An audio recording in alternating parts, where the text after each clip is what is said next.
Hello and welcome. Good morning, good afternoon, good evening, depending on where you are joining us from. But no matter where you are coming from, we want to thank you for joining another Kneat webinar, or maybe joining your first Kneat webinar. We are glad to have you here. We're going to go ahead and get started for today. My name is James Carey. I am the digital events specialist for Kneat, and always glad to have you on. If this is your first time joining us, or maybe first time in a while, I would like to remind you a little bit about GoToWebinar. We're using GoToWebinar today for our platform. We recommend using earphones or a headset to listen in. You are on listen-only mode, so you will be muted during the webinar.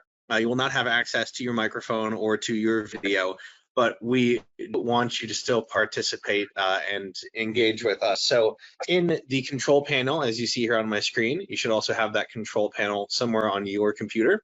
You can type in your questions at any point during the webinar. Feel free to input your questions into the questions module, and we'll come to them at the end with our specialist to answer all of your questions.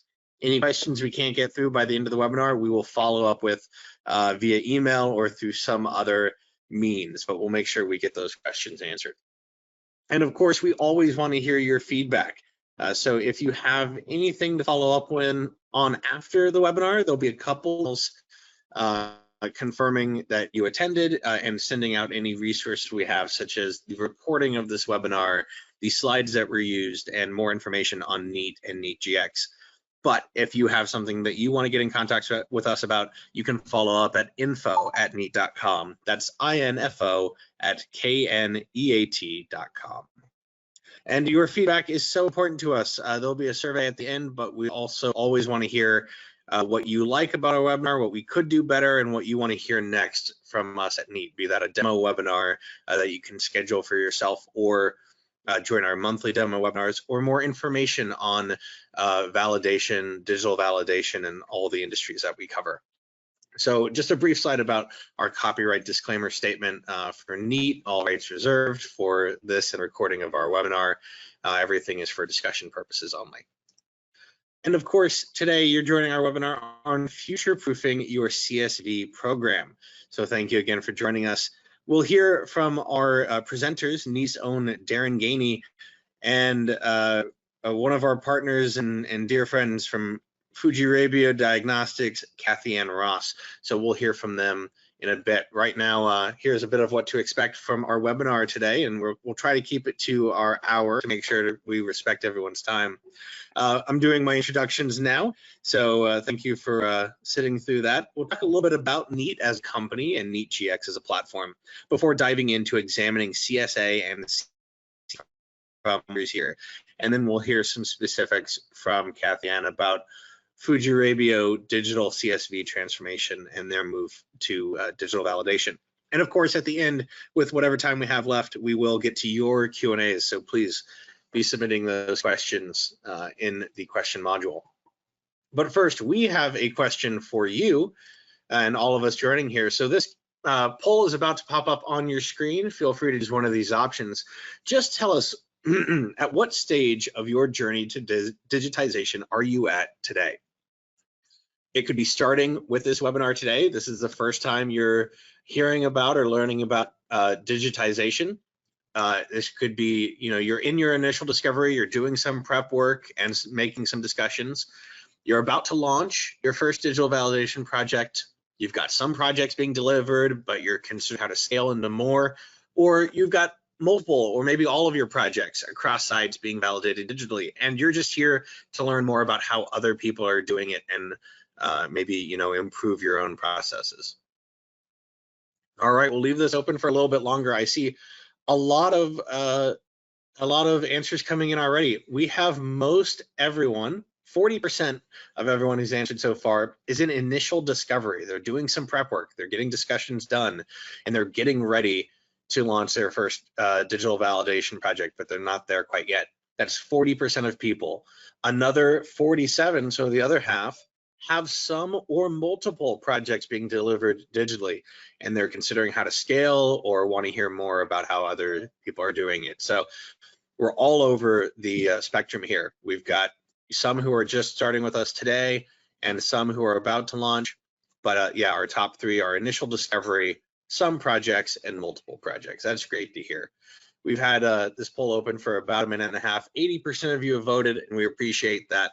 I'm going to go ahead and close the poll so we can move on a little bit, and I can talk about Kneat. Kneat Solutions as a company. We are a publicly traded company listed on the Toronto Stock Exchange and held to a high governance of standards. And now you'll notice here all these numbers that I'm about to list all have pluses next to them. Those pluses are very important because Kneat is always growing, always moving. So some of these numbers might even be outdated from the last time the slide deck was updated, but we've got 280 plus employees, 140 in product dev and 50 in professional services. Those numbers don't quite add up, so a lot more throughout the company as well. We are a validation program. Kneat GX is a validation program for 8 of the top 10 life science companies, and that's including 3 of the 4 COVID-19 vaccine manufacturers. Our customers are all over the globe with 80 plus customers, and again, that plus is important because it's always growing, in North America, Europe, and Asia, and over 40,000 users in our software as a service platform. We've got 150 plus global site deployments, 40 plus certified global partners, and our operations happen all over the globe. We are a 24-hour company. We have folks working in Ireland, in our headquarters, in France, Germany, Switzerland, Denmark, Canada, and the US, where I'm joining you from. All of our development is done in-house, and there's no outsourcing for developing our Kneat GX platform, and that is for quality reasons, to make sure that we can provide the best quality assurance possible for our product. We are ISO 9001:2015 and ISO 27001 certified to make sure that we are secure, that we are holding all of our information, our clients' information, our partners' information sacred and secure. And why do 8 of the top 10 life science companies use Kneat? Well, it comes down to simplicity. We are one platform for any work process. It's that simple. We're purpose-built, Part 11 and Annex 11 compliant. We eliminate 100% of paper from the validation lifecycle. It is proven to reduce cycle times, proven to reduce skilled labor hours, and proven to reduce validation costs. It's easy to use, easy to train, easy to scale, and it's audit ready anytime. So all of those headaches that you have from paper validation, from tracking down where those documents are, to storing years and years of data, to even down to the minutia of figuring out who wrote this and trying to decipher some chicken scratch handwriting, all of that is gone in Kneat GX because it's all done digitally. It's held digitally, it's held in the cloud, can be accessed from any number of devices, anywhere with an internet connection, and it's all secured and searchable. But you know, it's enough for me to tell you that, but here, let's look at some numbers from customer results with Kneat. And all of these indicators, all of these numbers were found in an independent customer benchmarking study. So it was found to reduce equipment changeover time by as much as 85%. Kneat reduces validation lifecycle time by over 50%, reduces labor hours and costs by 50 to 65%, and saved $810,000 in ERP deployment. We find 65% fewer validation labor hours, 46% fewer process steps, and are more than 40% more efficient than our leading competitors. And again, those are all found in independent customer benchmarking studies. They are not just our claims, but they're what we're happy to boast about. And all of that is found in our Kneat GX platform. Kneat GX is a software as a service validation lifecycle management platform that digitalizes validation from end to end, enabling regulated companies to make validation easier, faster, and smarter. And these are many different processes validated within Kneat GX for many different industries, not just healthcare, not just life sciences, but many different industries. So that's a little bit about Kneat GX as a platform, if you haven't heard that before, if you haven't been with us. And thank you for sitting through that spiel of mine. I know what you really want to hear today is from our speakers, talking about future-proofing your CSV program. And so I'm so happy to welcome Kneat's own process engineer, Darren Gainey, to talk us through part of this process. And then later on, we'll hear from the manager of IT compliance at Fujirebio Diagnostics, Kathianne Ross, who is also a partner and dear friend of Kneat as a company. So we're really excited to hear from them. I think we'll begin with Darren. So Darren, thank you so much for joining us today. Hi, thanks very much. It's great to be here in the best kind of showbiz side of things. But no, thanks very much. I'm kind of really excited to be here just to try and preach the gospel of CSA. I'm a firm believer in CSA. You've probably heard about it in terms of the FDA mentioned CSA and CSV, etc. And what we're going to do here, we're going to give you kind of a kind of an understanding of what CSA is, right? So before we go into an understanding of what CSA is, I first have to tell you this: it's not CSV with a different name. That's the first thing I want you to take away from this today. It's not just doing CSV with a different name, okay? It's a complete change of mindset in how we actually make sure we validate and produce software that we can stand over, that it's validated to meet the appropriate regulations, okay? So we'll go through that in a few further slides, but what I'll first do is I'll first show you here in this slide. We've all seen about validating software, for example. You know, we have our traditional validation approach whereby we look at the regulations and we make sure we generate all the documentation that those regulations say that we have to do, right? So let's go down the column here on the left, right? So this is what happens in a CSV scenario. I'm a former CSV engineer myself. I'm a former software quality engineer as well. What happens? We get a piece of software that we have to validate. We do multiple test cases written for each requirement, right? So we just see a requirement, we write a test case based on a test case we've probably seen, or what our SOP says, right? So we write multiple test cases, okay? We do multiple dry runs. So we do multiple dry runs. We see a typo inside in the particular test case that we've written, okay? We have to go back and fix that typo, okay? And then we do another dry run and we see something else and we do another update, okay? This then because we do multiple dry runs, we then fix the protocol essentially. So really, we're not thinking about what the intent of the software is. We're just doing this because we have to. So we're doing multiple dry runs, which generate multiple errors, and we fix all those errors, okay? Which eventually leads us, you can see the second last bullet point on the left, is we do one formal test execution, and surprise, surprise, we find no defects in the software because we've ran the protocol against the software that we want to validate multiple times. We fixed the protocol and we ran it once and we have 0 defects found, right? So you can see here, if we look at the triangle in the center, really the most amount of time we spend when we're validating is generating the documentation, right? Generating the protocol. So we're not really thinking of, am I testing in the right thing? Am I testing in the right area? Am I focusing on the right area that I need to test? So, you know, which part of the software is more critical? I'm just testing it. I'm testing every feature the same way, regardless of whether it's a feature of the software that could cause a problem with the end product, that could cause an injury to an end user, or could cause the product to be somehow contaminated or tarnished. I'm testing everything the same way. Okay, so if you look to the right-hand side, then we'll see some of the things that we weren't doing in the traditional CSV approach. So critical thinking wasn't applied, right? So I'll go into critical thinking later on a little bit, but it essentially means is that I haven't really looked at my particular software and thought which parts, if something goes wrong here in this particular part of the software, could this cause a problem with the product, or could it cause a problem with the process that this software is controlling? So that's what I need to look at really with CSA. So no critical thinking applied. I was just doing the same again and again. So every feature was tested the same. So whether it was a high risk feature that could then lead to a product contamination if it went wrong, or whether it was a low risk feature, like say a user guide that would pop up if you needed it, or a help guide if you needed it, every feature was tested the same. So you spend so much time getting all these documents right. And it's a very arduous documentation approach because I'm testing everything the same. So I have actual results, expected results, I have multiple dry runs, I fix those generation errors, and then I do one formal execution, right? So the FDA looked at that and they talked to the industry in general and said, why aren't you automating more? Why aren't you using more software in your process?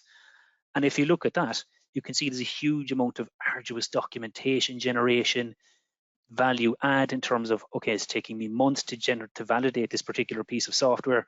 It could have taken me 2 weeks to write it, but it's taking me months to validate it. Okay, so there had to be a better way. And that way essentially was the industry got together and said, let's take a different approach into how we actually propose to validate software. So can we go on to the next slide, please? So essentially what they did was they looked at it and said, okay, let's take another approach on this, and we'll call it the CSA approach, right? Computer CSA approach, right? So basically what we're doing here, guys, is you can see here the triangle in the top right-hand corner. We're really now looking at critical thinking, right? So what we're doing here, guys, is that we're looking at the intended use of the software, the features that are in that software, and instead of applying a kind of a one-size-fits-all test approach, we're going to concentrate really on the sections of the software that are at most risk to the end user and at most risk as well to the actual product itself. Okay, so it's impact to product and impact to end user is what we're looking at here. Okay, so what we're looking at here, so the new guidance essentially can be kind of broken down into 4 parts. So again, when we generate software, we're going to basically create leveraging what the vendor does. Okay, because if you think about it, when we hire somebody or buy a package from an off-the-shelf provider, we audit those providers, right? And Kneat, for example, is fully compliant in terms of 21 CFR and ISO 9000, right? So let's use the information that the vendor has, okay? So if the vendor has this particular software package that we want and they've validated it themselves, let's use that information, okay? In the traditional CSV approach, and I've experienced this myself, we'd audit the user, we'd verify that they meet all the regulations, we'd verify that their testing is correct, and we'd still do internal testing ourselves. Okay, let's leverage the vendor. Let's take what the vendor has and use that as part of our quality system to say, I've actually assessed it and I'm happy that they've done as they expected to meet the regulations. Okay, a big thing now is going to be risk-based evaluation, right? So I'm going to look at the process I'm going to look at the software, right? That has features in it. So each software will have features. You know, feature 1 will do one thing, feature 2 will do another. Okay, how risky are these in relation to the end user and the product? Okay, so if something goes wrong with this, could it be a catastrophic? Could it have a catastrophic impact to the end user? Okay, that's far more risky than say the user manual popping up for how I use this piece of software. Okay, let's concentrate on that. Let's make sure that's tested. Let's make sure that's more rigorously tested. Let's spend our time, our effort, and our money on testing those, right? So it also then, as a result of that, they came into a point and they said, right, let's streamline testing a little bit. Okay, so if I have a high risk feature, I'd like to test it traditionally. So right, so I'm going to have particular steps that I need to perform. I'm going to have an expected result. Okay, has that expected result been met? So I'm going to tell that particular tester exactly how I want them to test it, exactly what I want to see as an expected result, because it's a high risk feature. Okay, I want it to work in a particular way because it's high risk. That then leads to the other one, is that if it's low risk, do I need that same traditional CSV test procedure expected result approach? And essentially they looked at it and said, you know, not really. If it's low risk, let's take another approach. And that comes to scripted and unscripted testing, which we'll go through later. Okay, but the last bullet point here then on the left is based on the intended use of the computerized system, risk should dictate the process of determining the system validation approach. And this risk determination should establish a commensurate level of validation effort. What this essentially means is that the intended use of the system, right? So the manufacturer, regardless of who supplies you with the software, you're responsible for the intended use, right? So if you're using this particular software in a particularly high risk process, you look at the risk associated with the software on the process and say, right, I will test this feature either through a traditional CSV test script, or I'll use maybe an unscripted test script. Okay, so essentially it's, let's use what the vendor gives us. Let's challenge the riskier features of the software more than the lower risk features to make sure that we can have a more streamlined approach to get to the same validation, endpoint as we would with traditional CSV. So if we just go on to the next slide.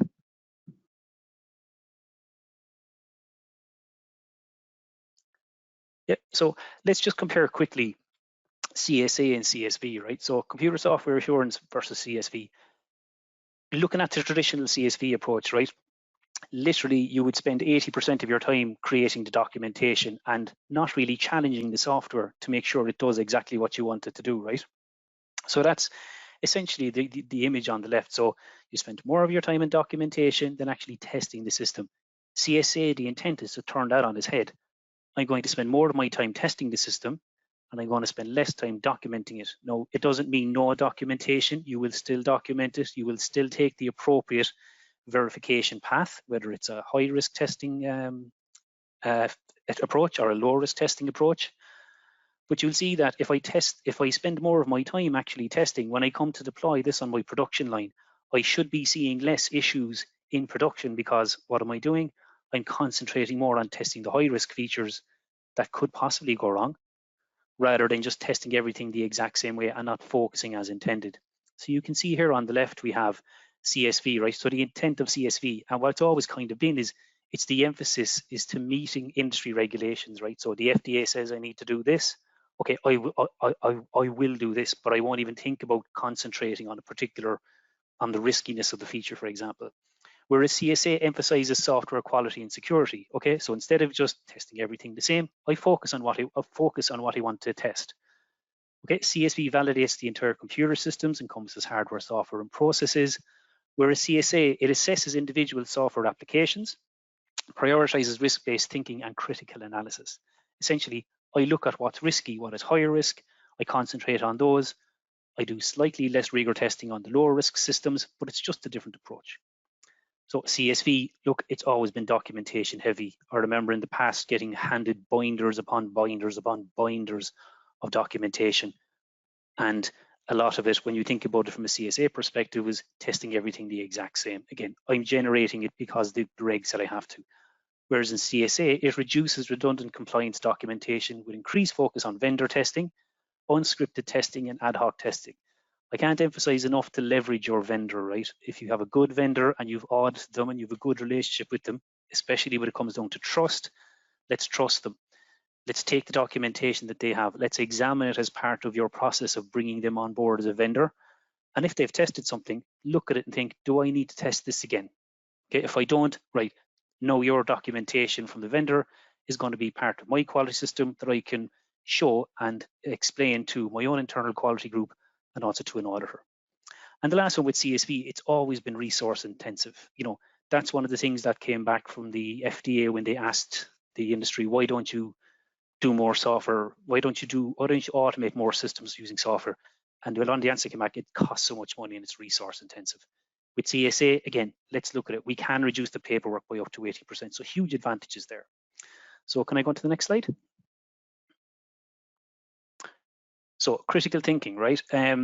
Critical thinking is part of the CSA approach, right? So essentially, guys, in a nutshell, it comes down to what I mentioned earlier, right? So it asks you to look at the possible impacts to the product and to the end user when you're validating your software, right? So the ISPE GAMP5 has some great guidance on it. If you look at Appendix M12 about critical thinking, it essentially has its own chapter on it because it deems it to be so important, right? So I'll just quickly go through these. So critical thinking promotes informed decision-making and good judgment on where and how to apply the scale, quality, and compliance activities for computerized systems. Okay, critical thinking should be applied to understand the implementation risks, as well as functional risk to patient safety and product quality and data integrity. So again, let's look at Kneat. Kneat is a fully 21 CFR Part 11 compliant company that stores your validation data, right? So data integrity is hugely important to us in our testing. So when we actually run our tests, we actually go in and we try to hack our own databases, for example, to prove that nobody can get in there. Okay, that sort of stuff is what you look at, right? Now, regulators look for scaled paperwork with well-organized information and records that have an appropriate level of detail, supported by clear and unambiguous rationales explaining the critical thinking applied. What they ask you to do here, guys, is that you have a process for assessing, say, the features of the software that you want to validate, and you have a clear, concise way of assessing those features so everybody understands why something is deemed to be high risk or low risk, for example.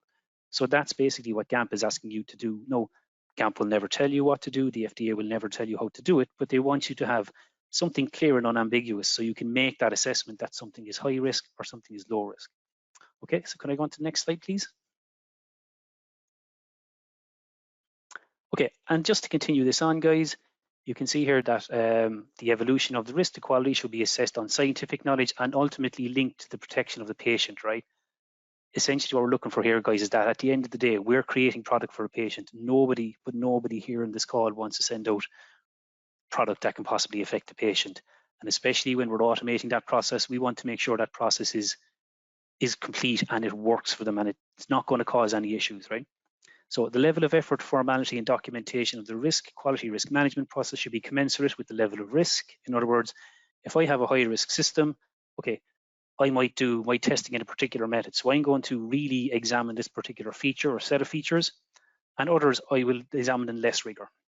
Okay, so in the context of computerized systems, scientific knowledge is based upon the system specifications and the business process being supported. Okay, so you have to specify what your software is meant to do before you can assess it. So that comes down to creating your requirements, okay, and looking at the business process that you're going to support it, right? So again, you have to look at that and see where I should be concentrating my issues, right? So that's really it in terms of critical thinking, right? So again, you're concentrating where you best use your system and your efforts and your money to get the biggest bang for your buck, while also really leveraging your vendors. So can you go on to the next step? Next slide, please. So I'll just quickly go through an intended use here. So again, as I said earlier, regardless of whether you buy a particular piece of software off the shelf or whether you develop it internally, the manufacturer is always responsible for the intended use. The intended use is the first step on the path to making your risk assessment. Where is this particular piece of software going to be used? Is it going to be used as part of a high risk process? Is it going to be used as part of the quality system, for example? Okay, so let's just go through these. So again, when you always buy in a piece of equipment or a piece of software, you ask yourself, what, why, who, and when. What is it? Why am I buying it? Who's going to use it? When am I going to use it? For example, does this particular software provide equipment control over a process? Does this particular software automatically pass or fail a manufactured item? Okay, these could be high risk. And the regulations, am I implementing any regulations, or do any regulations need to be taken into account when I'm validating or designing this particular piece of software, for example? You know, does it need to be Part 11 compliant? Does 8020.72, does that impact it? Okay, so again, I have to look at these. And one thing that you can look at as well is user interfaces, right? So what's the user interface of the system? Is it a screen? Is it a touch screen? Etc. and so on and so forth. So these are just some considerations when you're looking at the particular software and looking for, in terms of the intended use, what you want it to do. So can we go on to the next slide, please? So feature risk, okay? So this is essentially the nub of CSA, okay? So you have this, the FDA looks at it, right, at CSA guidance and say you have not high risk features and high risk features, right? Okay, so the FDA represents it in a binary manner, okay? But in reality, we'll have like high risk features, medium risk features, and not high risk features, okay? So again, you're going to look at your intended use, and you're going to look at your intended use, and the first thing you're going to say is that, is this a particularly high risk piece of software that I'm going to use? Okay, if it is there any not high risk features of that particular high risk software that I want? Okay, so again, you know, a manufacturer can still determine that a process, you know, is, for example, moderate, intermediate, or even low. And in such cases, you know, portions of the CSA guidance related to not high risk process would apply. So again, I can have a category in here that says moderate. Okay, it's obviously not going to be high risk. It's going to be not high risk. So let's take in, for example, let's take a non-high risk approach to this. So just one more thing, guys. Appendix A of the FDA CSA guidance, it does contain and outline some possible applications of the CSA principles for high risk and not high risk. Okay, but again, the FDA say it's binary. In reality, it's going to have, you know, various shades. Okay, so could we go on to the next slide, please? Okay, so this is probably not what you expected, but this is just critical thinking in action, right? So critical thinking is, what's the impact to the customer? Sorry, what's the impact to the end user, and what's the impact to the product as I'm actually using this particular piece of software, right? So I'm looking here, this is a car dashboard, right? Now I'm going to do a quick bit of critical analysis on this, right? So what's high risk here in relation to this, right? So that's the first thing I'm going to examine. So if you can click again. Okay, so high risk here is the steering wheel, right? Okay, high risk. Why is that high risk to the user and the pedals, right? Okay, if the steering wheel doesn't work and I'm the end user, I'm the driver of the car, I can't turn the wheel, I'm going to crash the car. Okay, I could kill myself, I could kill someone else. In terms of the impact to the product in this case being the car, okay, I could crash the car, I could damage the car, I could scratch the car. So again, you're looking very quickly and thinking, right, I can assess that this is high risk. So it's not really rocket science. It can be sometimes done quite quickly, but again, you need to have an approach to do it, right? So if we go on to the next click again. Okay, so I said I've got a high risk, I've got, looking at this now, it's low risk. So I'm going to look at something and say low risk. Okay, in this case, it's the radio. Why is that low risk? Okay, if the radio doesn't work, as the user, i.e. the driver, okay, I'll have a boring journey, but it won't affect me in any way if it doesn't work. In terms of the car, okay, the car still functions. I can turn the wheel, I can stop, I can go, I can open the door. So that's deemed low risk. So I take a different approach, maybe unscripted testing for that. And the next one there, please. And the last one then would be medium, right? So again, medium. The electric car seat, okay? There's probably no regulation that says the car seat has to be electrical, but I might put in an electrical car seat. Again, if it doesn't work, I'll have an uncomfortable car drive. If it works, great. If it doesn't work from a product point of view, I'll get people complaining about the product. Okay, so that's high, medium, and low risk. So if we go on to the next slide, please. So the intent of CSA, guys, is that you will look at the particular feature and look at the non-high risk feature. And this is the expectation of what you'll see, that you'll have 5% of your tests would be traditional CSV scripted testing, okay? So again, looking at your system, it's 5% is actually high risk features, right? So then you have not high risk features, obviously, right? Again, you'll have your high, medium, and low, right? So not high risk. So you could do unscripted testing for those, right? So limited testing, which is an example of ERES testing, electronic record, electronic signature testing. Believe it or not, that'll probably make up 70% of the testing that you do. And then you have ad hoc testing, right? And we'll show you that in the later stage. So ad hoc testing is essentially, I don't provide you with a step-by-step guide of how to do the test. I let you decide on how you test it. Post execution of the test, I deem that this is sufficient. And you can see, guys, it's 25%. So you've saved a huge amount of the documentation there in terms of generating your test script. So if we go on to the next slide, please. So this, guys, here is, we've all probably seen this. This would be your traditional testing approach. So this would be, say, for example, for your high risk testing. Okay, you can see here, I have actual test results in this case are not recorded. No, that's a personal thing with me. I don't understand why you'd have an expected result and then make somebody write out what they've seen again, right? The most important thing for me in here is the pass-fail. Okay, I trust my testers. If they've seen what happened to the expected result, they indicate it's a pass-fail. Okay, it has detailed test steps. Now, screenshots may or may not be required. It depends on how your company actually works. But you always include who performed the test and the date of execution, right? Because you have to make sure you follow the Alcoa principles. Who did it, when they did it, and to make sure that it's attributable to someone. So this kind of test scripting approach is your traditional CSV approach, but would be used for your high risk features. Again, I'm putting more emphasis on the detail in terms of the test instruction to make sure I cover all possible scenarios for that particular feature to make sure it's adequately tested. So think about this, I could use this for high risk features, right? And if we go to the next slide, please. So you can see here now we have unscripted testing, okay?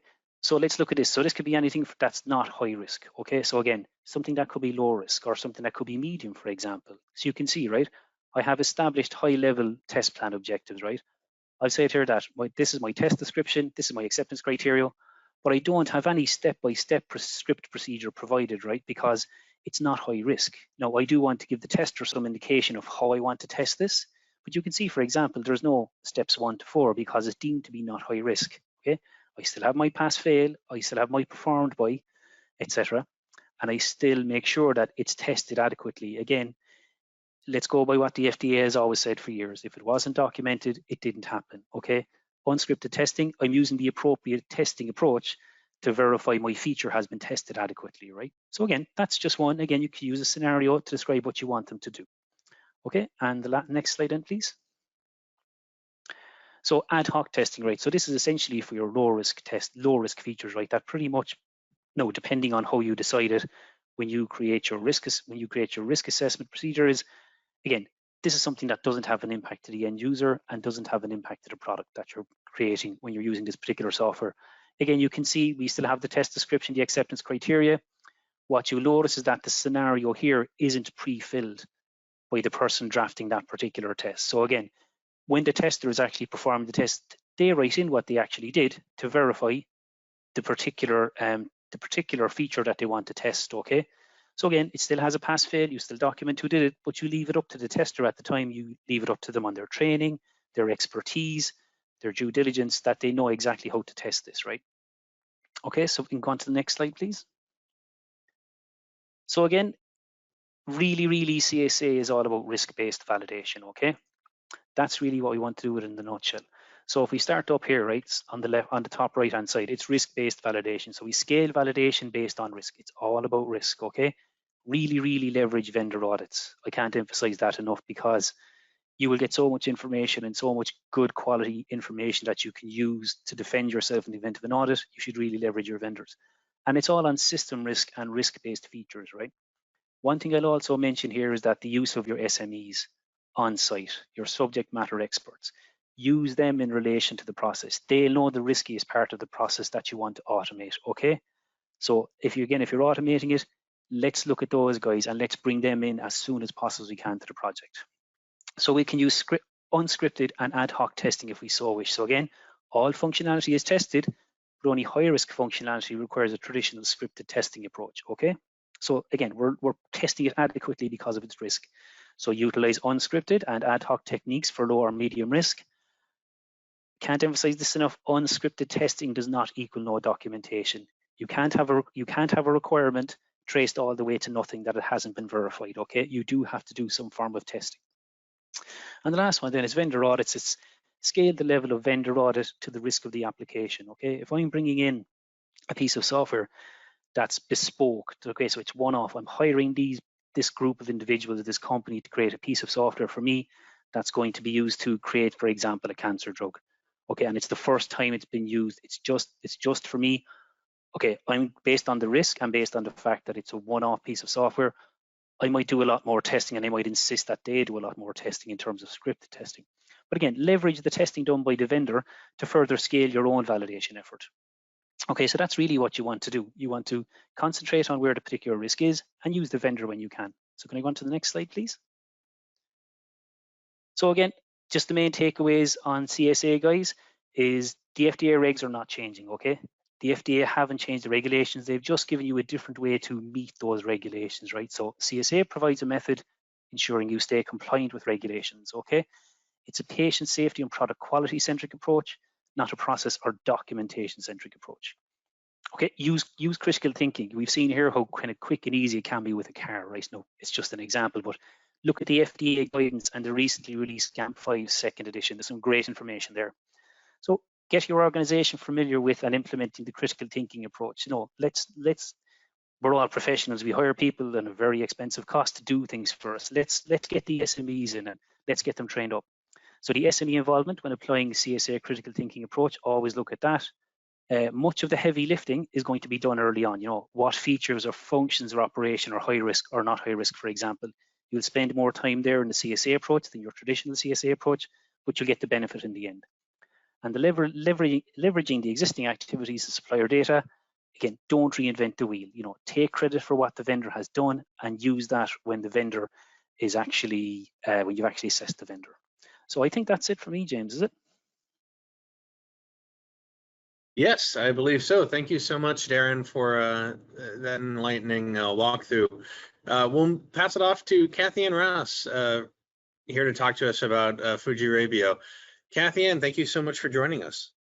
Thank you. Thank you all for joining today. Yeah, so I'm the IT compliance manager at Fujirebio Diagnostics, Inc. We're out of Malvern, Pennsylvania, with a few sites across the country and then globally. We have, when we started our journey with Kneat, it was quite timely because it was at the end of 2019, and then of course COVID happened the following March. So fortunately, we were, you know, in our process of evaluating the software and implementing and whatnot. But you know, what we were really looking to do is, you know, I kind of felt we were always resource constrained a bit. It was myself and at that time 2 other individuals who report to me. managing upwards of 30 different business applications each year. So the old, paper-based method of validation and documenting of execution of test scripts was not very practical or efficient. So, so in this slide here, we talk about just our kind of stats for what we accomplished after we implemented, which is we really reduced specifically not just our change control, but also our initial validation efforts for new systems by over 50%. As probably most of you on this webinar know, we spend a ton of time authoring test scripts and then executing. That is the bulk of the work that we do when we're doing system validation projects. So we were really able to save, honestly, closer to even 50% of time for script execution. And then again, going back to when COVID happened and many of us were sent home to work remotely, the ability now to just have all of our resources, whether it's individuals in my group or other SMEs throughout our company who are sysadmins for their applications, to be able to do all that work remotely and not actually have to be physically in the office. So next slide, please. So what we saw was the ability to basically streamline what was our CSV, really CSA process, which we had adopted several years ago, actually, using that risk-based approach. Every single one of our validation projects, whether it's an initial validation of a new system we're bringing in, something we're developing in-house, or even a change control, starts with the risk assessment to look at the data that's going to be housed in there and what could be the impact to patients or healthcare workers. So we really wanted to find something that would allow us to maintain our very high level of quality and traceability, but allow us to do it more efficiently and with less of the overhead of that time that we spent on doing the documentation on the paper, and really being able to focus on the testing of the application to make sure it's going to meet the company's needs and also keep our data in check and secure. You can go ahead to the next slide. So we were, as I mentioned, we initially were introduced to Kneat in the fall of 2019, and then we pretty much were hitting the ground running in February, March of 2020. We had initially, I think, 15 users who were actively going to be engaged in the application. Once it went live, our project team was just a couple of us, managers from a couple of departments who were, basically going to be owning the system. So as a result, we were really, I feel like we had very good paper processes and hybrid processes using electronic document management in-house already, that we were then able to, transform into the Kneat platform very seamlessly. With the resources that we were working with from Kneat, from our project manager to our implementation specialists, they were really able to look at what our templates looked like and what our SDLC and change control procedures were, and really help us mimic that as much as possible on the Kneat platform, but also keeping in mind being able to take advantage of those process efficiencies and really bettering our process from what we were doing on paper previously. So we went live. We're actually just about at our 3-year anniversary of using Kneat for production. And when we went live, It was everything from this point on. Every test script is going to be done in the Kneat application. We're not going to be doing paper anymore. And it went very well, and we've been very successful. You can go ahead, next slide, please. So as I mentioned previously, we wanted to be able to, at a minimum, meet our current adherence to compliance, regulations, internal processes. Even better if we could increase it and better it. And then having that traceability, of course, between the requirements you've set forth for the application, that you've said, we need to be able to do this with the software we're implementing, and then prove very efficiently that we have met those requirements and the application is working consistently and accurately and is functioning as we need it to. was super important. But then we also wanted to be able to still meet those good documentation practices that we've all been, working under the guise of for decades now. And Kneat offered us the opportunity to basically do what we were doing on paper, but even better in the application with more transparency, traceability, and just being able to see everything that was done, everything that was tested, and then the reports that could just bring us back to the traceability was excellent. Because actually, I mean, I always say traceability is like the cornerstone of any validation project. Go ahead, next slide.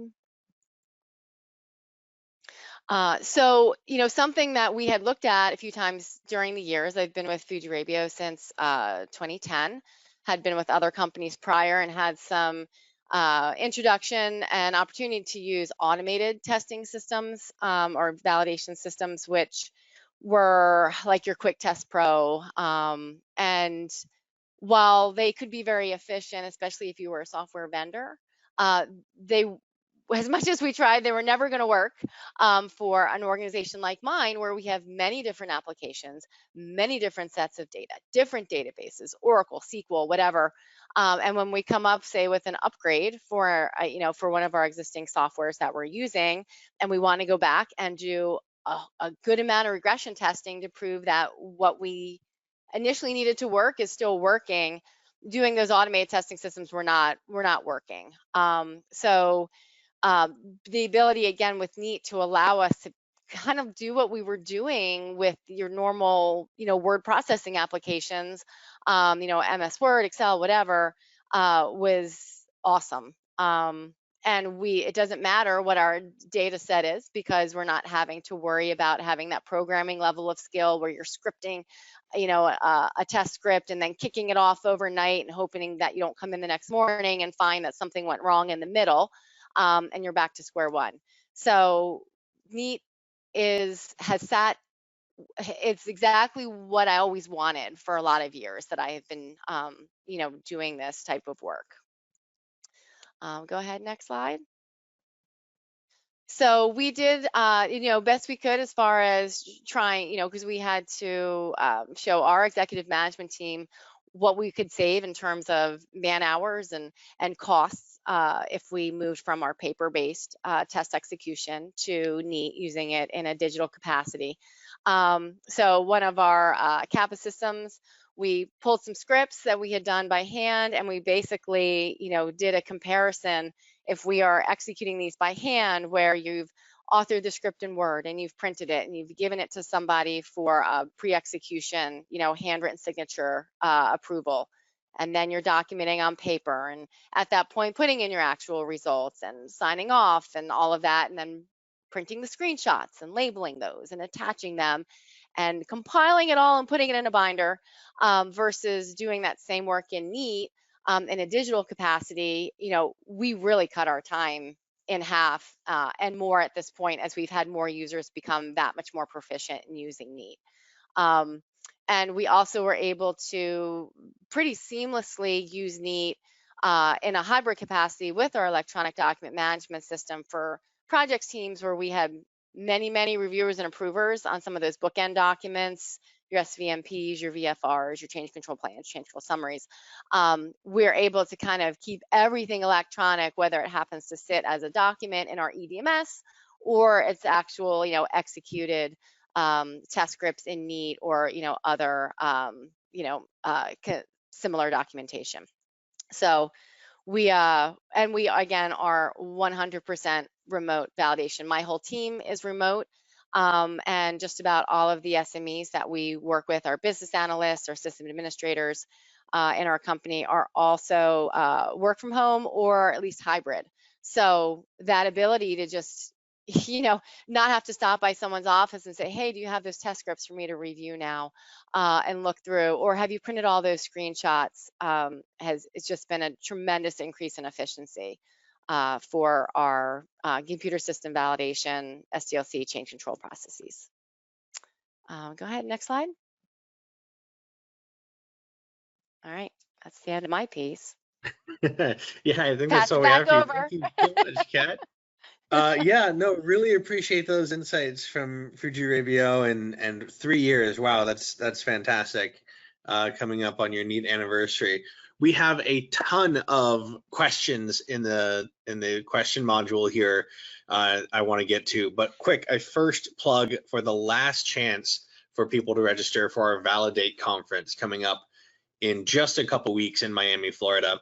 Validate's going to be a great conference, 2 days filled with events and filled with sessions covering the latest in digital validation with a focus on digitization and change, and has many networking opportunities to connect with your peers from all over the industries. Tickets are on sale now at validateconference.com, and for any current Kneat customers, please reach out to your CSM or your account manager for a special discount code. We can't wait to see you there if you're already planning on joining us. But again, last chance to get those tickets. So validateconference.com. So I'll take it back here to our Q&A slide. So we have a few questions here. I apologize to everyone. We're not going to be able to get to every question, but we will follow up in some way. I'll pass these on to our team here at Kneat, and we will follow up with you in some way if we're not able to answer your question today. So I'll just pose these to the both of you, Darren and Kat, and so both of you feel free to jump in. Our first question here is how to conduct a risk assessment for non-functional requirements, meaning the selection of implementation method. Meeting the selection of implementation method, and what should the test, and what should be the test approach? Sorry, I might have messed up the wording on that. So again, the question is how to conduct a risk assessment for non-functional requirements, meeting the selection of implementation method. Okay, the first thing I'd be interested in is what's a non-functional requirement. I know that when you design your requirements, you obviously you're designing your requirements to create your software to do a certain thing, right? And I can see where you're going here, that you select this particular method to make sure that maybe you run this particular method on your piece of software. Again, I would look at the risk associated with that. Okay, if somebody picks the wrong method, what's the worst thing that could happen? I would look at it and think, okay, if I pick the wrong method, what could be the outcome to the end user, and what could be the outcome to the actual product itself? Without knowing the intricacies of where this is deployed, I would look at this and think that, right, I would look at this and say, this could be high risk, because basically if I'm picking the wrong method, I might be manufacturing the wrong thing. But that's only my opinion. Kat, do you have any particular interest in that or particular Yeah, comments? so when we look at selection of implementation method, I'm not sure if that may reference even potentially the platform for the software itself, if we're talking something that's on-prem versus SaaS, and what your testing might look like with regard to how the vendor is delivering that. So I mean, I always say at the end of the day, you want to make sure that whether you're talking functional or non-functional, your system is reliable, your uptime is high, and that you've also selected a vendor that is going to meet your needs, right? So I agree with much of what you said earlier, Darren, with regard to vendor selection. It is so imperative to pick a good vendor who's going to meet the needs of your organization as well as the regulations that your own company needs to adhere to. I guess that's the best I could add to that without, having more details. Yeah. I think those are great answers, and for more details, folks, you can always reach out to info@kneat.com to get those questions answered by one of our Kneat team. So the next question here, what is a difference between critical thinking and risk assessment? Approach should be applied during all validation activities. I think the term critical thinking is more related to medical device. I think that goes back to what you were presenting on, Darren. What do you think? Yeah, if you think about where CSA has come from, right? So CSA has really come from the medical device world, right? If you look at CSA, it really kind of has come from the medical device world, right? But that's not to say that it is specifically and exclusively there for medical devices, right? If you look at the FDA guidance, you'll see at the bottom that it has been prepared along with the CDRH, right? So the Center for Biologics Evaluation and Research and the Center for Devices and Radiological Health, okay? So it is kind of very medical device heavy, shall we say, because that's where it came from. But in saying that, right, GAMP5 also, no, we all know GAMP isn't a regulation. It's a good manufacturing guide. It's a guidance document, right? It also has in GAMP5, it says that GAMP guidance aims to safeguard patient safety, product quality, and data integrity in the use of GXP computerized systems. It aims to achieve computerized systems that are fit for intended use and based on risk, okay? So GAMP has basically a chapter on critical thinking. No, GAMP isn't particular to medical device. GAMP covers, you know, biologicals, it covers everything that you want to do. So is there a difference? There might not be a huge difference, because you might be looking at, so instead of looking at the whole, say for example, the whole system, you know, right, I have a piece of software, how does this implement, how risky is this for my entire manufacturing process? Okay, let's look at the software, let's look at the features of the software. Okay, what's a high risk feature, what's a low risk feature? For example, okay, a low risk feature might be your logon screen. Okay, do I need a 10-page test script to test my login screen? I probably don't. So I could have maybe ad hoc testing, or I could have the unscripted testing where I describe a scenario, you know, I want you to log in using an incorrect username. Okay, I want you to log in using an incorrect username and password to verify that I can't get access to it, for example. So, you know, you're probably applying critical thinking, but it's just a matter of looking at the features that that software provides to test them adequately. I don't know, does that answer the question? Or I might be able to add something to that as well. So my Sure. company is a medical device company, so I can understand where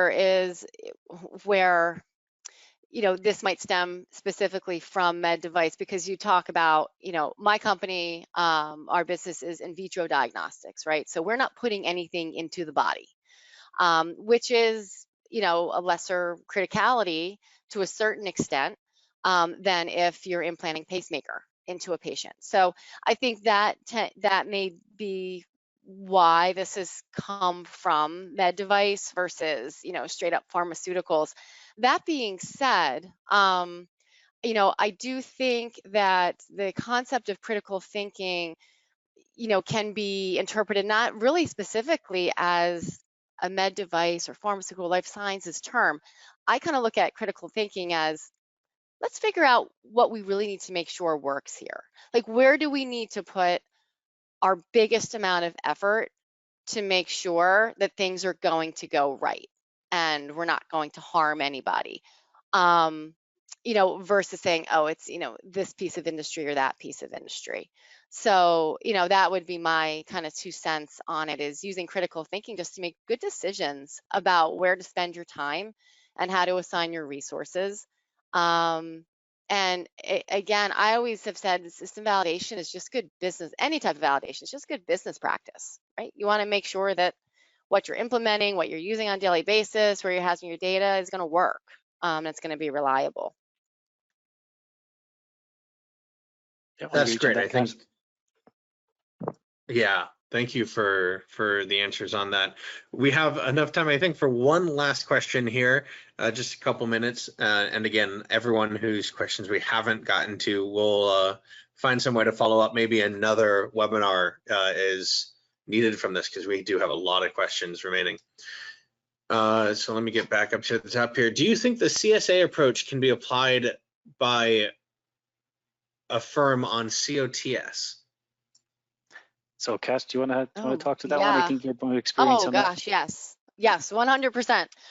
So COTS, commercial off the shelf. So, you know, software we buy versus develop or customize under the hood in some way, such as Darren, you referred to bespoke software.